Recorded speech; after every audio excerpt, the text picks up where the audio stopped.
Hello, welcome to my channel. તો આજે આપણે વેજ મેયો ચીઝ ગ્રીલ સેન્ડવિચ બનાવીશું. તો આ રેસીપી જોવા વિડીયોને છેક સુધી જોવાનું ના ભૂલતા. તો હવે આપણે પહેલાં ગ્રીન ચટણી બનાવીશું. તો ગ્રીન ચટણી બનાવવા માટે મેં અહીંયા થોડા ધાણા લઈ લીધા છે અને 2 થી 3 લીલા મરચાં લીધા છે અને ત્યારબાદ એમાં એક નાનો આદુનો ટુકડો આપણે એડ કરીશું, થોડો લીંબુનો રસ એડ કરીશું, પછી એમાં આપણે સ્વાદ અનુસાર મીઠું પણ એડ કરીશું અને પછી આપણે એની અંદર થોડું પાણી એડ કરી દઈશું અને આપણે એને મિક્સર જારમાં ગ્રાઇન્ડ કરી લઈશું. તો અહીંયા તમે જુઓ છો આ રીતે મેં એને ગ્રાઇન્ડ કરી લીધી છે. જો તમને લાગે કે તમારે થોડું પાણી ઉમેરવું છે તો તમે પાછળથી એડ કરી શકો છો. તો આ રીતે આપણી ગ્રીન ચટણી એકદમ રેડી છે. હવે આપણે સ્ટફિંગ તૈયાર કરી દઈશું. તો એના માટે મેં અહીંયા કેપ્સિકમ, કોબીજ અને ગાજર લીધા છે અને સ્વીટ કોર્ન પણ મેં બાફવા માટે મૂકી દીધા છે અને અહીંયા મેં આ રીતે કોબીજને છીણી દીધી છે અને ત્યારબાદ આપણે આ રીતે ગાજરને પણ આ રીતે છીણી દેવાનું છે. જો તમે આ રીતે છીણી દેશો તો વધારે એકદમ ટેસ્ટી લાગશે. તો તમે જુઓ છો આ રીતે આપણે કોબીજ એની અંદર ગાજર, ત્યારબાદ મેં કેપ્સિકમને ઝીણા સમારી દીધા છે કટરની અંદર. તો આ રીતે કેપ્સિકમ પણ આમાં મેં એડ કરી દીધા છે અને જે આપણે મકાઈ બાફવા મૂકી હતી એ પણ મેં આમાં એડ કરી દીધી છે. તો આ રીતે એને આપણે સરસ રીતે મિક્સ કરવાનું છે. ત્યારબાદ આ રીતે મેં એમાં ડૉક્ટર ઓડકરનું મેયોનીઝ એડ કરી દીધું છે.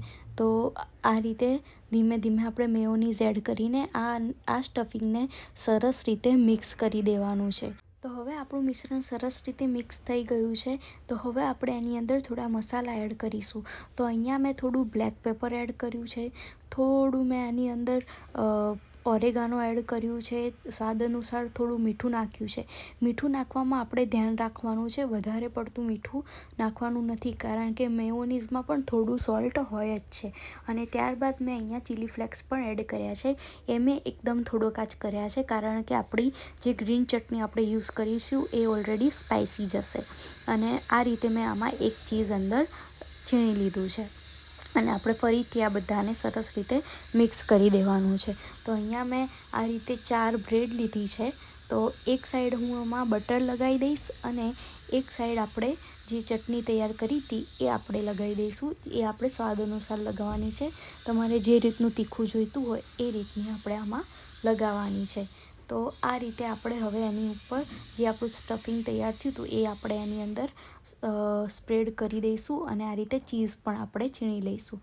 અને હવે આપણે ગ્રીલરમાં બંને બાજુ બટર લગાવીને આપણી જે 2 સેન્ડવિચ તૈયાર કરી આપણે ગ્રીલ કરવા મૂકી દઈશું. જો તમારી જોડે ગ્રીલર ના હોય તો તમે બહાર તવા ઉપર પણ શેકીને ખાઈ શકો છો અને ટોસ્ટર હોય તો એમાં પણ તમે ખાઈ શકો છો.